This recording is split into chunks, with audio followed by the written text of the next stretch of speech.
Today's video is for those who newly subscribe. You know, I just really like that whitened out sky. And thanks to that, the mudflat is actually glowing with the sepia colors. This zigzag pattern is made by the tide coming in and going out. When he was young, he stole it actually. And he gave me a good tip, which is, oh yeah, that looks absolutely beautiful.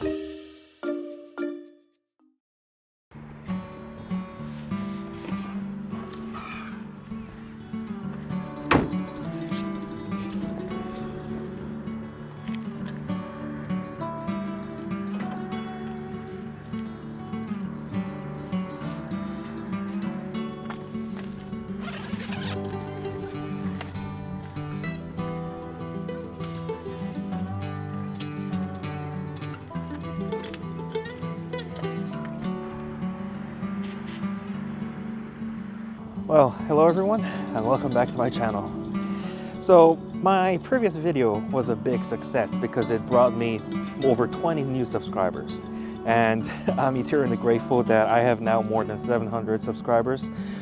Today's actually, I believe, exactly a year since I started this YouTube channel, restarted this YouTube channel. And I'm eternally grateful that you guys are watching my videos and liking my content and subscribing to my channel.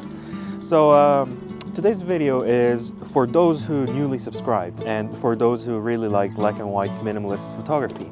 Because today I came to Gangwa Island again, which I visited 2 or 3 times previously, and this place always gives a new aspect and new compositions for photographers like me who like simple things. And here today I have my first composition right now, which is going to be a good black and white composition. So let's begin.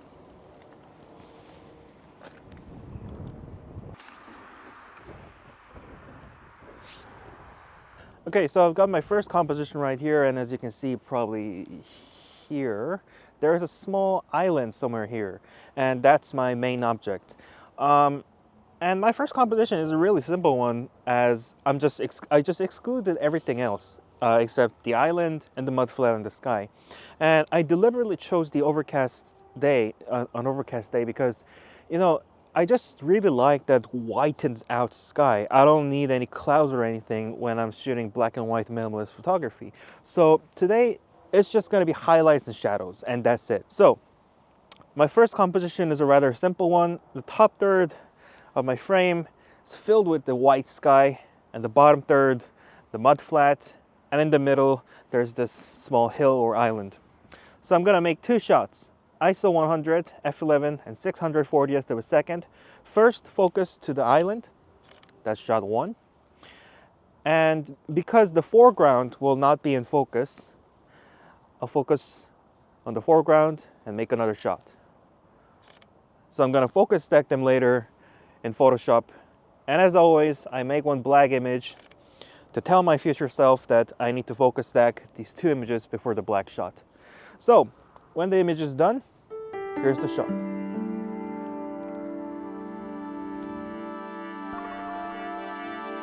I will explain this later in the video, but the sepia tones of the sunlit mudflat put me in a dilemma. Should I convert this image to black and white, or preserve the beautiful colors? As you can see, I decided to keep the colors. The image is already almost monochromatic, and I felt that the sepia tint adds a pleasant mood to this image. So actually today was supposed to be a rainy day. It was supposed to rain the whole day, but as I said many times in my other videos, Korean weather forecast, you can't really trust them. So of course it's not raining. As you can clearly see, I'm not wet. And it's just an overcast day with the sunlight hitting the ground ever so softly thanks to the misty sky. And thanks to that, the mudflat is actually glowing with the sepia colors, which I really love. So yeah, I don't know how my first shot will turn out. Not yet. Of course you've already seen it, but maybe I'll leave the sepia colors, or maybe I'll just make it black and white wholly. I don't know. But I'm pretty sure it's going to be a good one because Yeah, it's just, I just feel it. I just feel good today, you know? And it doesn't really happen that often. I just feel good. Yeah. Yeah. I just feel good.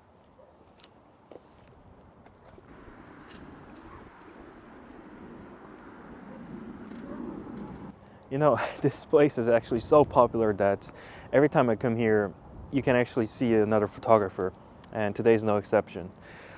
This place has this unique zigzag pattern mudflat, which is what I'm going to shoot right now, actually.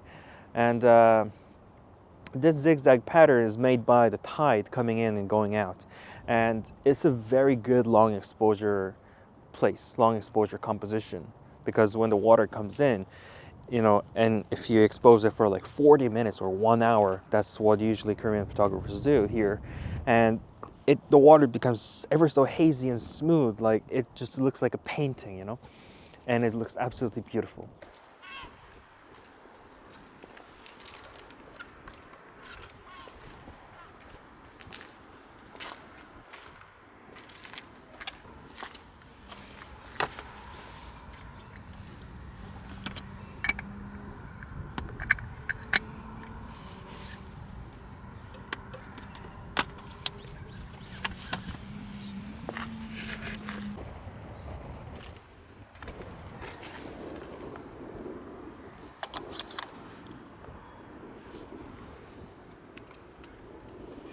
I reckon I have to wait like 1 or 2 hours until the tide comes in, but that's what photographers do. We wait, so I'm gonna wait and see. Anyways, it's really a beautiful day, just chill, a little bit breezy, but not cold. It was cold yesterday, like -2 or something, but today it's 11 degrees, which is really nice. So yeah, let's wait and make this shot.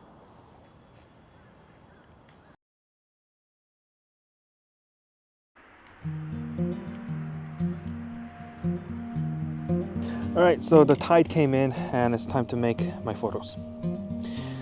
First, I'm gonna make one fast shutter speed image. Got my polarizer on to cut off the glare from the mud flats so that the mud flats will appear more darker than it is. And currently shooting at ISO 100, f11 and 100th of a second and 2-second timer. So that's one. Now I'm gonna put my 10 stopper on and shoot a long exposure shot. So as the tide is coming in, I think this will be a smoothed out, brilliant shot. Currently, it just looks absolutely amazing. So 30 seconds. That gives me 30 seconds. ISO 100 and f11, and there we go. So as I was waiting for the tide to come in, I actually had a small chat with the gentleman over there who were making these photos, the same photos as I'm making right now. And he's actually over 80 years old, and he's been doing this since middle school, so his experience is almost like almost 70 years. And it's really amazing, like how you can connect with those people, like talking about the same thing that you're doing right now 70 years after when he started the same thing that I'm doing right now. Photography is just, you know, so we talked, and apparently he got his camera from his brother when he was young. He stole it actually, and then started making photos.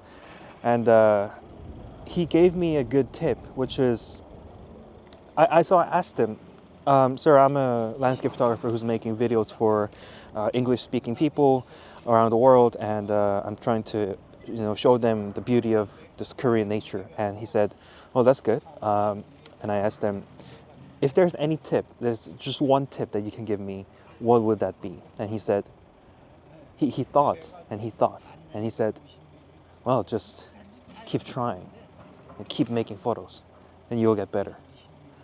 Man, and that's just, it's such a simple answer, you know, to be honest, but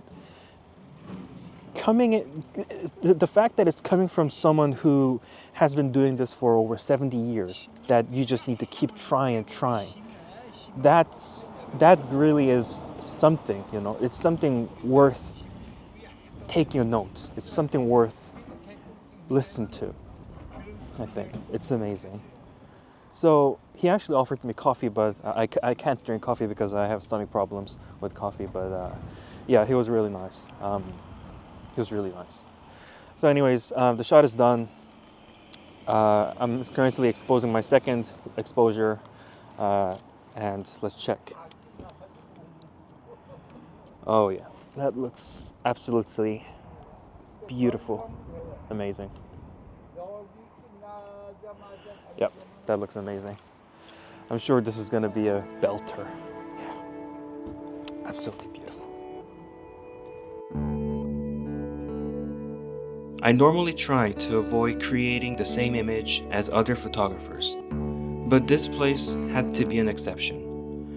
The winding path of the water gently leads the eye through the frame, creating a sense of movement and storytelling in an otherwise still and minimalistic landscape.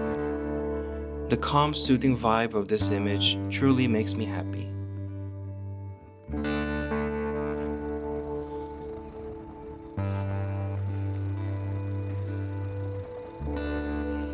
Alright, so this is what I'm shooting, these lines here, and that's it's just, I can't even express how beautiful it is. It's absolutely beautiful.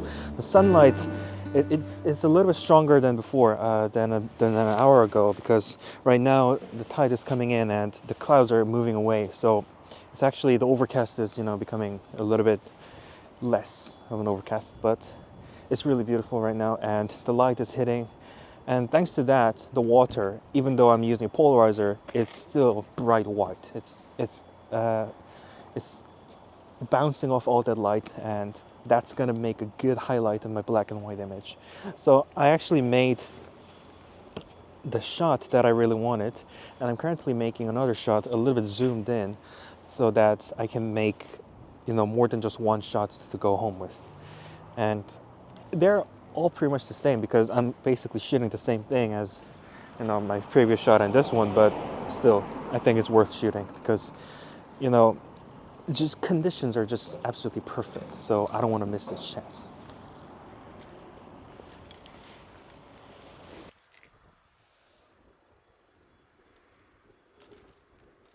So as I said, this spot is very popular amongst Korean photographers, and as you can see, there are like 3 other photographers and just 4 of us shooting this image.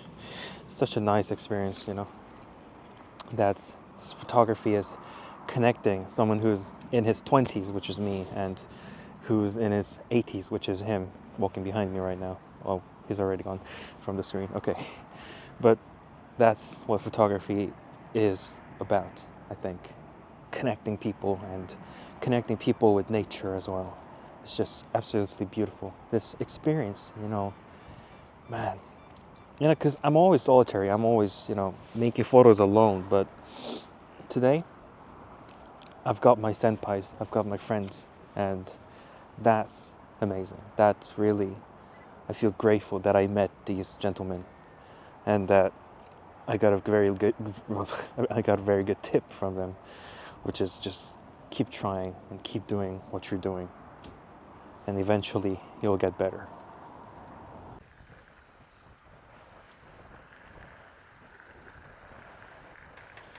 Alright, so I just made a 5-minute long exposure, and it's a little bit underexposed, so I'm gonna make 10-minute long exposure this time, and we'll see how it goes. The tide is currently keep coming in really fast, and the water level is really high at the moment, so the zigzag patterns, it's almost gone.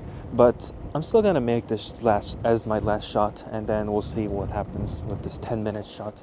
Still have like 7 minutes left, so we'll see. And when the shot's done, here's the shot.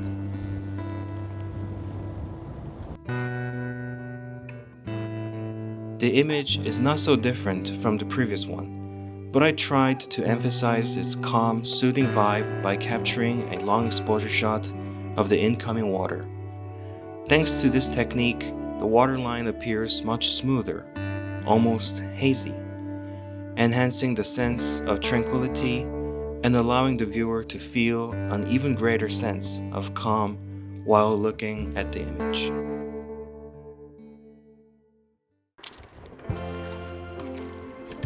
This year has been both challenging and rewarding as I've worked on creating videos for my YouTube channel. Thanks to everyone who has subscribed and watched my content. I'm living my dream life. My goal for my second year as a YouTuber is to monetize my channel and create even better content for those who support me. And as always, thank you so much for watching and see you next time. Sign me up and tell me about the people that you know who are trying to feel alive.